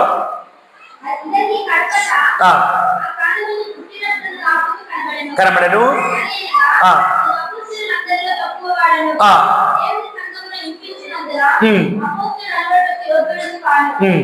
సెకండ్ కొరింథీయులు చూద్దాం ఒకసారి. 2 Corinthians చూస్తే 2 Corinthians లో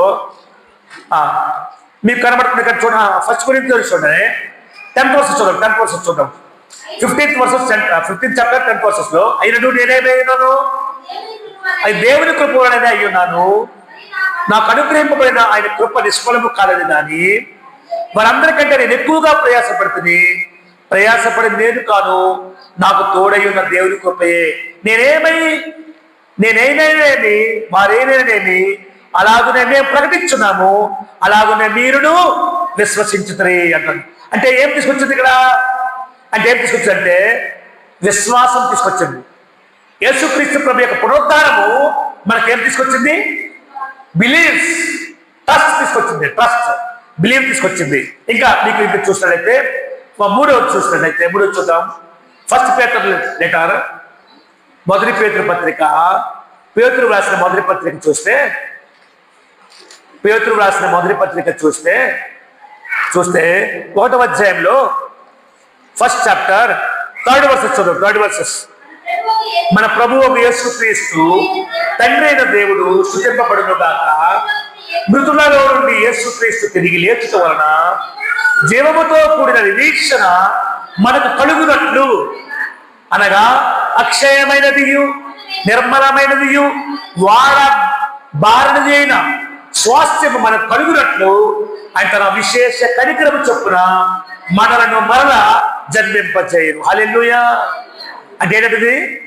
to brought forth having hope. బుక్కులన ఏమంటారు? మనిషి గాలి కదా, గాలి కలిసి ఉంటుంటారు చాలా మంది అంటారు లేదా? అంటే ఏంటి అర్థం? చనిపోయిన మనిషికి సైకిల్ పంపు తీసుకొచ్చి గాలి కొడతాం, బతికేస్తారా? బతకడు. అంటే కొన్ని సామెతలు అలాగే వ్యర్థంగా చెప్తుంటాయి, కొన్ని సామెతలు నిజంగా చెప్తుంటాయి, కొన్ని మాటలు వ్యర్థముగా మాట్లాడుతుంటాయి.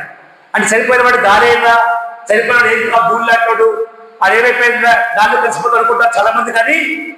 కానీ మనిషి చనిపోయిన తర్వాతనే జీవితం ప్రారంభమవుతుంది అనే విషయాన్ని మనుషులు ఇంకా తెలుసుకోలేకపోతున్నారు. కనుక ఇది చూసాము. ఇప్పుడు ఇంకా చూద్దాం. నాలుగోది ఎఫెసీయులకు రాసిన పత్రిక.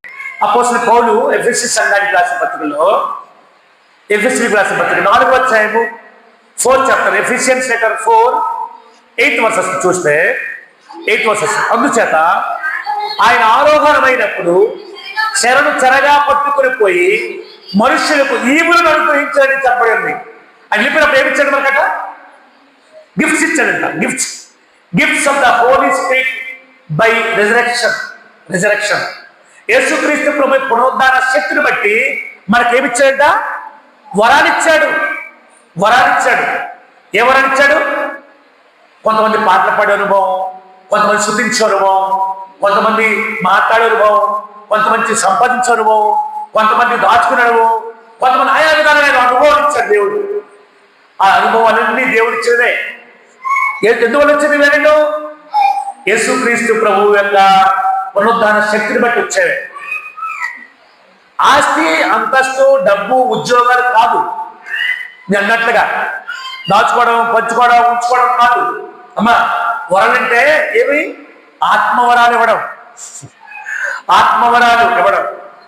వరాలంటే ఆత్మఫలాలతో కూడిన వరాలు.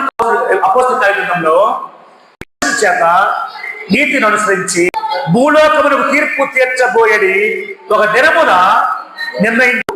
మృతులలో నుండి ఆయన లేపినందున దీని నమ్ముటకు అందరికీ ఆధారం కలుగు చేశాడు. ఏం చేశాట? Basics of judgement. యేసుక్రీస్తు ప్రభు తిరిగి లేకపోవడం వలన నాకేమిచ్చాడంటే జడ్జిమెంట్ ఉందని చెప్తున్నాడు.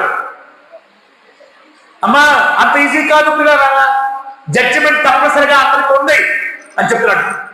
ఈరోజు దేవుని మందిరంలో ఉంటున్న అనేక మంది ఆ జడ్జిమెంట్ లో తేలిపోతారో నిలబడతారో తెలియదు. కానీ చాలా మంది మాత్రం యేసుక్రీస్తు ప్రభు నమ్ముకున్నాము, ఏమైందిలే, మనం బాగా బాప్తిసం తీసుకున్నాము, ప్రభు రక్షణలో ఉన్నాము అని అనుకుంటున్నారేమో. కానీ ఆ తీర్పు కొంతమంది నరకం దగ్గరకే కనబడుతుంది.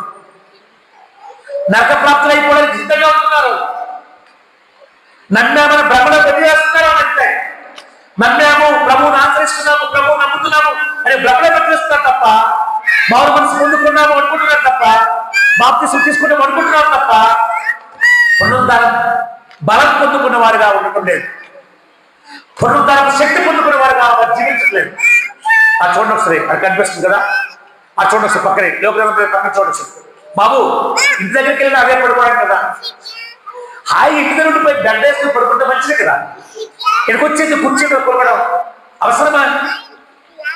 అవసరం లేదు. నీకేమో ఏం కూడా చెప్తాడు, పునరుద్ధరణ యేసుక్రీస్తు కనుగొని చెప్తాడంటే ఎలాగవుతుంది? ఇదే బైబిల్ గ్రంథం రాస్తుంది. పేతురు కూడా ఇదే బతకకుండా తెలుసు కదా. పేతురు యేసుక్రీస్తు పునరుద్ధరణ బలం పొందకొరకు ఎలాగుంటాడట? ఏ పేతురు, యోహాను యాకోబు మీరు ప్రార్థన చేయండి అయ్యా, శోధనలో ప్రవేశించకుండా ఉన్నట్లు మీరేం చేయాలి, ప్రార్థన చేయండి అయ్యా అని చెప్తుంటుంటే ప్రభు ముందుకెళ్ళి ప్రార్థన చేస్తుంటే ఏం చేస్తున్నారు, పడుకుంటున్నారు. ఎప్పుడు చేసే పని, పునరుద్ధాన బలం పొందడం మునుపు, యేసుక్రీస్తు ప్రభు నిరక్షణ కాక వరకు పడుకుడిపోయాడు. కానీ యేసుక్రీస్తు ప్రభు తిరిగి లేచిన తర్వాత ఈ పేతురు పడుకోలేదు. తెలుసా మీకు? పేతురు పడుకోలేదు. పేతురు ఏం చేశాట? ఒక దినం కాదు, బైబిల్ రాసి చూడొచ్చు. బైబిల్ రాసి ఉంటుంది. ఆయన ఎలా రాశారంటే,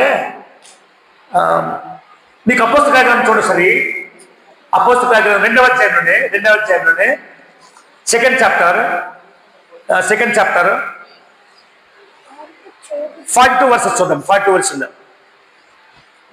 సెకండ్ చాప్టర్ 42 వర్సెస్ లో, వీరు అపోస్తలుల బోధ యందును సహవాసమందును రొట్టె విరుచుట యందును ప్రార్థన చేయుటయందును ఎడతెగక ఉండిరి. ఎంతగా ఎడతెగక అంటే ఏంటి అమ్మ? ఎడతెగక అంటే అలుపెరగని జీవితం. ఒక దినం అయిపోయింది కాదు.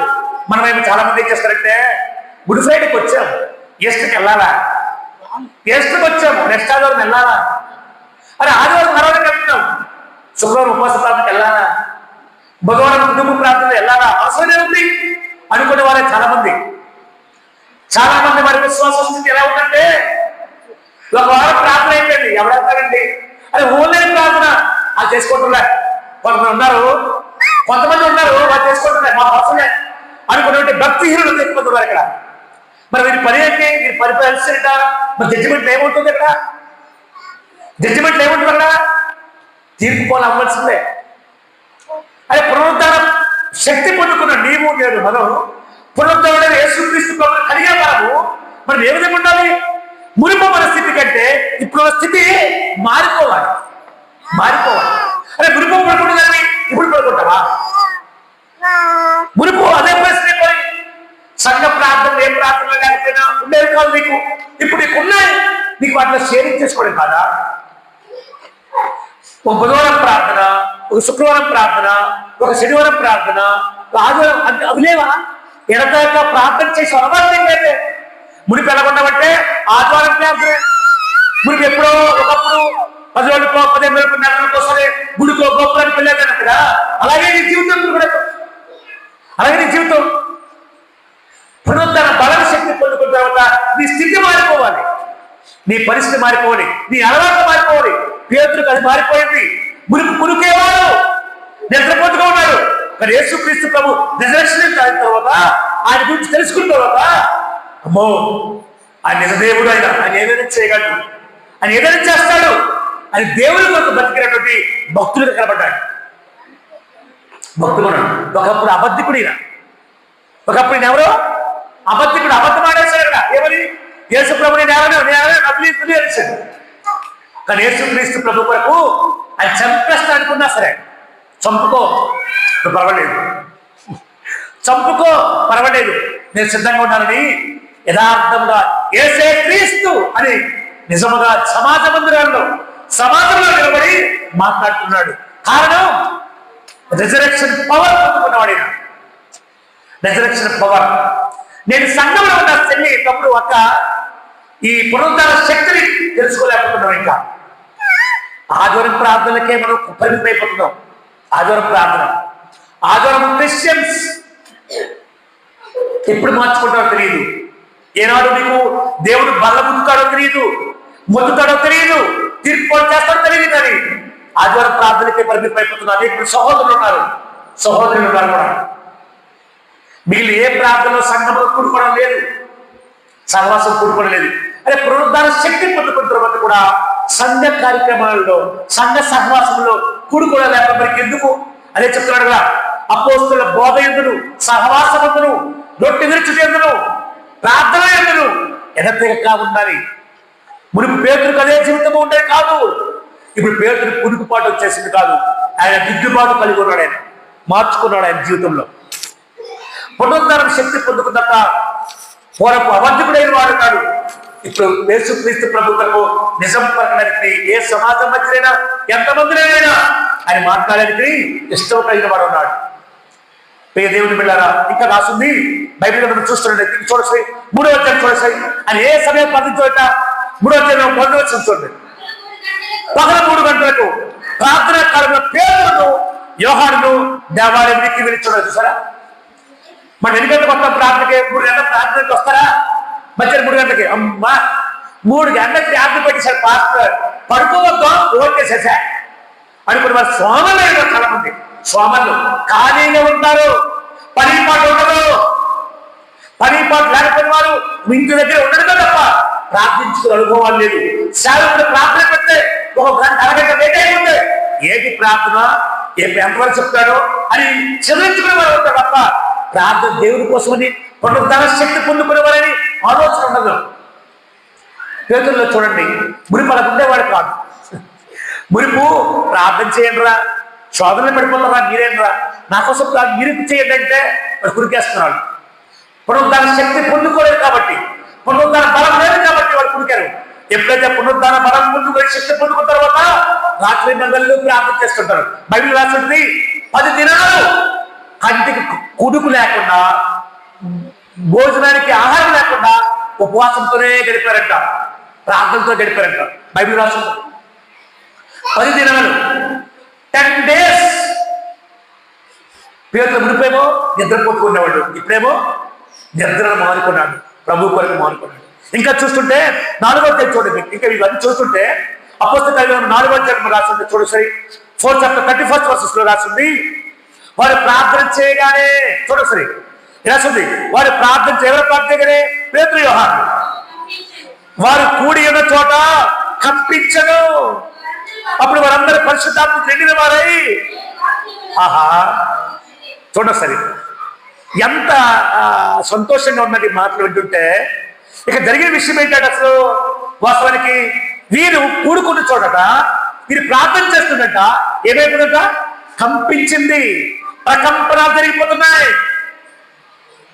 మురి ప్రార్థన చేయడంటే పడుకునే వాడికి ఉన్నవాడు, ఇప్పుడు వీరు ప్రార్థన చేస్తుంటే భూమి కంపించేస్తుంది. అంత ప్రార్థనాపరుడుగా మారిపోయాడు. ఇదేమి మనకు అర్థం కావట్లేదు. పునరుద్ధరణ శక్తి పొందిన నీవు నేను మనం ఈ పేతురు వలె ఆగకుండా ప్రతి సమయం అసమయం కూడా ప్రార్థించేవారిగా ఉండాలి. ఏదో వారానికి ఒకసారి మొక్కుబడిగా ప్రార్థనకు తీసుకొని వెళ్ళిపోయి ప్రార్థన పనులమని భక్తి పనులని కాలం గడిపోవడం కాదు. అది లోకంలో ఉన్నవారు కూడా అది చేస్తారు. అమ్మ అక్క చెల్లి ఆలోచన చేయను. మొక్కుబడిగా వారానికి ఒకసారి వచ్చి దేవుడిని ప్రార్థన చేస్తున్నాం, మొక్కుబడి చెల్లించాం అనుకున్నట్లు కాదు. ఇది ప్రభు సన్నిధానంలో సహవాసంలో పాల్గొనడం అనేది అలవాటు చేసుకోవాలి. సమయం ఉన్నవారు అంటే సమయం కోల్పోయిన బాధపడతారు. తర్వాత అమ్మో మాకు అప్పుడు చాలా చెప్పేవాడే, మేము వినిపించుకోవట్లేదు, మా బతుకు అయిపోయిందని బాధపడడం కంటే బోధ నేర్చుకొని అలవర్చుకొని జీవితాన్ని మార్చుకోమని దేవుడు చెప్తున్నాడు. దేవుని వాక్యం చెప్తుంది. ఇక్కడున్న చాలా మంది నేను సహోదరులు చూస్తుంటాను. నేను వాట్సాప్ స్టేటస్ జీవితాల్లో చూస్తుంటే చాలా మంది ఎక్కువగా ప్రశంసిస్తుంటాను. నేను వారి వాట్సాప్ స్టేటస్ లో పునరుద్ధరణ శక్తి ముట్టడి యేసుక్రీస్తు ప్రభువుని చెప్పుకోరు, దేవుని మాటలు ఉంచుకోరు. వారు ఎప్పుడు కలిపి వారి వ్యాపారాల గురించి, వారి బిజినెస్ గురించి, లేక లోక తంత్రాల గురించి, లోక మర్యాద గురించి, బంధువుల గురించి ఉంచుకుంటూ ఉంటారు చాలా మంది. పాడైపోతున్న జీవితాలే తప్ప దేవుడి గురించిన, మహిమ గురించిన, దేవుడి యొక్క ప్రభావ శక్తిని గురించిన స్టేటస్ ఉంచుకోవడానికి ఇష్టపడిపోవట్లేదు. మళ్ళీ అంటారు పునరుద్ధరణ శక్తి కలిగిన వారు అంటుంటారు. ఇదేనా మన జీవితాలు? అరే నీవు పునరుద్ధరణ బలం పొందుకుంటారు నువ్వు, నీ పునరుద్ధరణ శక్తిని పొందుకుంటారు నువ్వు.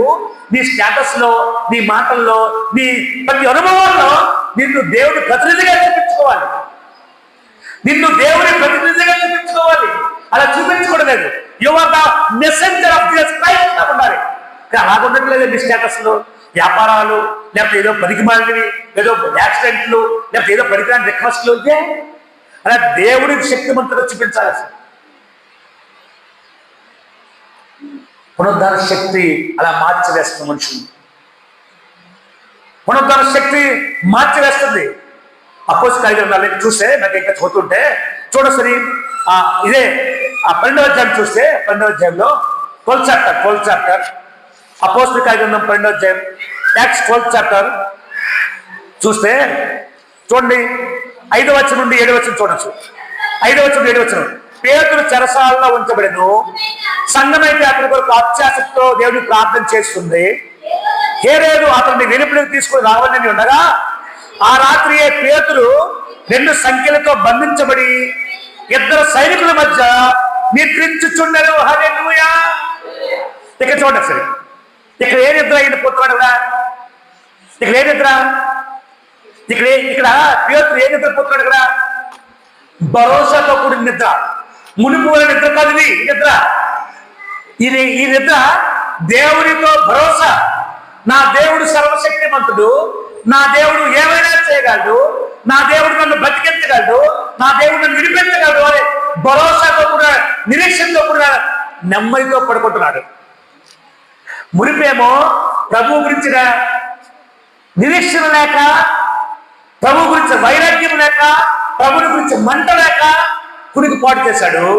కానీ యేసుక్రీస్తు పునరుద్ధాన శక్తి పొందుకున్న తర్వాత, యేసుక్రీస్తు పునరుద్ధానం తర్వాత, యేసుక్రీస్తు గురించి తెలుసుకున్న తర్వాత అసలు ముందు విషయం చదివితే మీకు తెలుస్తుంది. 12వ అధ్యాయం సరే ఏం జరుగుతుంది తెలుసా? 12th చాప్టర్లో దాదాపు అదే కాలం ముందు రాజైన హేరోదు సంఘంలో కొందరిని బాధ పెట్టకు బలత్కారంగా పట్టుకొని యోహాను సహోదరుడు యాకోబుని ఖడ్గముతో చంపించేశాడు. ఇది యూదులకు ఇష్టమైన కార్యం తెలుసుకొని పేతురును కూడా పట్టుకున్నారు. మీకు అర్థమైనప్పుడు అంటే ఈ కాలంలో ఏం జరిగిందంటే, యోహాను తమ్ముడైనటువంటి యాకోబుని పట్టుకొని ఏం చేశారట? చంపేశారు. మరి అలాగే పేతురు కూడా పట్టుకొని ఏం చేయడం? చంపడం చేశారు. చంపడం చూస్తున్నటువంటి ఈ హేరోదు రాజు సైనికుల మధ్య పేతురు ఏం చేస్తారంట? హాయిగా పడుకుంటారట. అది గుండె ధైర్యం అంటే పిల్లలు, అది గుండె ధైర్యం అంటే ప్రభువుకు ప్రాణం అర్పించకపోయిన సిద్ధం నేను అని చెప్తున్నటువంటి పేతురు ముక్కు కనబడుతున్నాడు. ఒకనాడు ప్రాణంతో భయపడిపోయి నాకు తెలియదు యేసు ప్రభువుని నెరగను అని భయపడి దాక్కునే వాడే ఉన్నాడు, అబద్ధమైన వాడు ఉన్నాడు. ఇప్పుడైతే యేసు క్రీస్తు పునరుద్ధార శక్తి పొందుకున్న తర్వాత అని అంటున్నాడు, అరే మా తమ్ముడైన యోహాను తమ్ముడిని యాకోబుని పట్టుకున్నారు కదా, చోట ప్రకటిస్తుంటే ఏం చేశారు? చంపేశారు కదా. నన్ను చంపుతారా? చంపండి, కానీ అధికారం దేవుడిస్తేనే, ఆ అధికారం దేవుడిస్తేనే మీరు నన్ను చంపుతారు, లేకపోతే నన్ను మీరు చంపలేరు. నా దేవుడు అధికారం ఇస్తే నో ప్రాబ్లం, నా దేవుడు రాజ్యంలో ఉంటాను అనే నిరీక్షణతో, అనే సంతోషంతో హాయిగా నిద్రపోతున్నాడంట. హల్లెలూయా. ఏమండి, ఈ రోజుల్లో ఎవరైనా సరే ఓ జ్వరం వచ్చింది అనుకోండి, లేకపోతే ప్రయాణం అవుతుంది అనుకోండి, లేకపోతే ఎవరైనా మన గురించి చెడ్డగా ఆలోచిస్తుంది అనుకోండి, ఆ రాత్రి నిద్ర పడుతుందా? పట్టరాసులు. ఎందుకంటే రేపు ఎవరికైనా ఒక 57 రూపాయలు మనం బాకీ తీసుకున్నాం అనుకోండి, అప్పు ఇవ్వాలనుకోండి, అప్పు ఇవ్వడం కొరకనే మనకి ఏమవుతుంది? మనకి భయం నిద్రపడదు. అలాంటిది ఇక్కడ యోహాను సహోదరుడు యాకోబుని చంపేశారు పట్టుకొని, తిరిగి పేతురు కూడా పట్టుకున్నారు. దేనికోసం? చంపడం కోసం. కానీ పేతురు అంట పడుకుంటున్నాడట హాయిగా. 2 సైనికుల మధ్య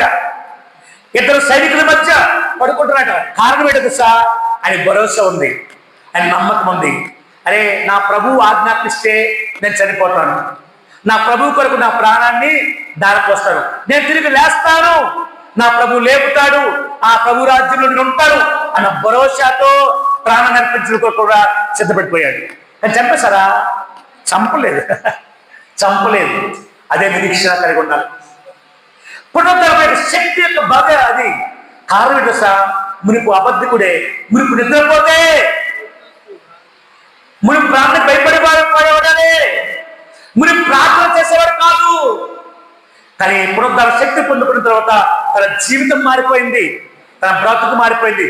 చివరికి అంటున్నాడు, ఒకవేళ కొన్ని రోజుల తర్వాత, కొన్ని సంవత్సరాల తర్వాత ఆయన పట్టుకొని చంపేనుకుంటే, అయ్యా మనం చంపండి పర్వాలేదు, కానీ ఆ యేసుక్రీస్తు ప్రభు యొక్క ఆ గొప్ప మహానుభావుడు లాగా సిలువలో వేలాడబడ్డం కాదు, నన్ను తలపైకి కాలు కింద పెట్టద్దు, నన్ను ఉల్టా చేయండి, నేను దాని పాత్రుడిని, నా ప్రభువుకి నేను సమానంగా కాకూడదు, ప్రభువుకి సమానంగా నేను సరిపోను అని శిష్యుల్లో ఒకడు కూడా ప్రభువు నాకు సరిపోయాడని చెప్పడం నాకు ఇష్టం లేదు. ప్రభువుతో సమానంగా చేసుకోవడం నాకు ఇష్టం లేదు. నాకు వేరుగా చేయండి, ఏంటంటే నా తల కింద పెట్టండి, నా కాలు పై పెట్టండి అని చెప్పి అవుట్ అయిపోయాడు. మీరు ఆలోచించండి ఒకసారి. ప్రభువు కొరకు పునరుద్ధరణ శక్తి, పునరుద్ధరణ బలం పొందుకుంటా సమస్తము త్యాగం చేసుకున్నటువంటి శిష్యులకు కనబడుతున్నారు. నేడు క్రైస్తవ జీవితంలో చెల్లి, తమ్ముడు, అక్క, నీవో ఆదివారం ప్రార్థన అయిపోయింది, నువ్వు కలిగి కనిపించవు చాలా మంది. మరి కనిపించవు. No address, no address, no contact. Sunday 10 o'clock ఆ 10:30 11 o'clock వస్తున్నారు.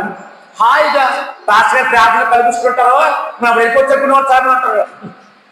ప్రార్థన చేయని భక్తుడు ఎన్ని సంవత్సరాలైనా ప్రార్థన రాదు, ఎన్ని సంవత్సరాలైనా పాట రాదు, ఎన్ని సంవత్సరాలైనా బైబిల్ పెట్టుకొని టైం పాస్ కోసం వెళ్తుంటారు. తెల్లక్షణాలు బైబిల్ పెట్టుకొని. ఇదే జీవితాలా? ప్రభు కొరకు రోషం కలిగి జీవించడం మీ వల్ల కాలేకపోతుంది. అందుకనే నీవు ఏ తీర్పులో అవుతావో జాగ్రత్త. ప్రభుత్వం ఈరోజు నువ్వు అందుకనే తీర్పులు 2 రకాలు ఉన్నాయి, పునరుద్ధానాలు 2 రకాలు ఉన్నాయి. ఏ తీర్పులకు వెళ్తావు? ప్రభు యొక్క పునరుద్ధానము తెలుసుకుని కూడా, ప్రభు యొక్క పునరుద్ధాన యొక్క రుజువులు తెలుసుకుని కూడా, ప్రభు యొక్క పునరుద్ధాన శక్తి వలన ఆశీర్వాదాలు పొందుకుని కూడా వాటి కూడా జీవించకపోతే, వాటి కూడా బ్రతకకపోతే ఏ తీర్పులకు వెళ్తామో నిర్ణయం మన మీద ఉంది. దేవుడు వదిలేస్తున్నాడు. భక్తులు ఇలా అనేక మంది నేటికి అనేక మంది భక్తులు ప్రాణాలు అర్పిస్తున్నారు ప్రభు కొరకు. సుఖమాదులు కలిగి, సుఖము కలిగి, ప్రాణాన్ని కాపాడుకుంటుకొని, నిద్ర చదువుకోకుండా హాయిగా ఈ సుఖాన్ని పెట్టుకుంటూ శరీరాన్ని హాయిగా శుద్ధించుకుంటున్నావు, తినిపించుకుంటున్నావే, హాయి బాసుకుంటున్నావే. దేని కొరకు? నువ్వు చస్తే నీ అన్నదమ్ముడు కానీ, నీ భార్య కానీ, నీ భర్త కానీ అరే కమ్ముకుంటున్నా చూడండి, కమ్ముకుంటున్నా అదేంటి తీసుకెళ్ళిపోయి అంటారు. అదే నువ్వు క్రీస్తు నిత్యము బ్రతికి ఉండి విశ్వాసం కలిగి ప్రార్థన వారియస్గా జీవిస్తే, ప్రేయర్ వారియస్గా బతికితే నీ తీర్పు పరలోక రాజ్యంలో ఉండి నిత్య సుఖంలో, నిత్య మహిమలో జీవించేస్తావు. అది పునరుద్ధరణ శక్తి యొక్క విలువ. ఎన్ని దినాలైనా, ఎన్ని మాటలు విన్నా, ఎన్ని ఉపదేశాలైనా మన ప్రమాణంలో నా అలవాటు మార్చుకోను అనుకుంటే చర్చికి రావడం మానే. ఎవరి బ్రతుకు కోసం రావద్దు, ఎవరి కోసం వద్దు. నమ్మితే ప్రభు సాక్షిగా బ్రతుకు, బ్రతికితే జీవం ఉంది. సేవకుడిగా నాకు కూడా తీర్పు ఉంది. నా ప్రభువా, నేను ఒక మంచి విశ్వాసాన్ని కాపాడనయ్యా, ఆయన అన్ని విషయాల్లో నమ్మకమైన వాడు ఉన్నాడయ్యా, ఆయనకి ఇష్టమైన వాడు ఉన్నాడయ్యా చెప్పుకోవడానికి నాకు గర్వం ఉన్నది. లేకపోతే నామకంత క్రైస్తవులు పెంచాలయ్యా, నేను అది అలవాటు పడిపోయినయ్యా, అలవాటు క్రైస్తవులయ్యా అనుకుని వరకుంటే నాకే చెత్త వస్తుంది. సేవకుడిగా నేను చెప్తున్నాను, అంతమంది సేవకుడిగా వాళ్ళే నేను కాదు. ప్రభు కొరకు బతికే సేవకుడిగా ఉండాలి, ప్రభు కొరకు జీవించే సేవకుడు ఉండాలి, పునరుద్ధరణ శక్తిని పొందుకునే వారిగా ఉండాలని నా ఆకాంక్షతో చెప్తున్నాను. మార్చుకోండి, పద్ధతులు మార్చుకోండి, అలవాట్లు మార్చుకోండి, జీవితాన్ని మార్చుకోండి. అలా మార్చితే పునరుద్ధరణకు, నిత్య జీవంలో నిత్య సంతోషము, సుఖములు కలిగి ఆయన రాజ్య వారసులుగా ఉంటామని ఆయన వాక్యం సెలవిస్తుండగా అట్టి ధన్యతలో, అట్టి పారిభాగస్తులై పునరుద్ధరణ అనుభవంలో మనందరము బ్రతికి నడిపించడము గాక. ప్రార్థన చేసుకుందాం, ప్రార్థన చేద్దాం.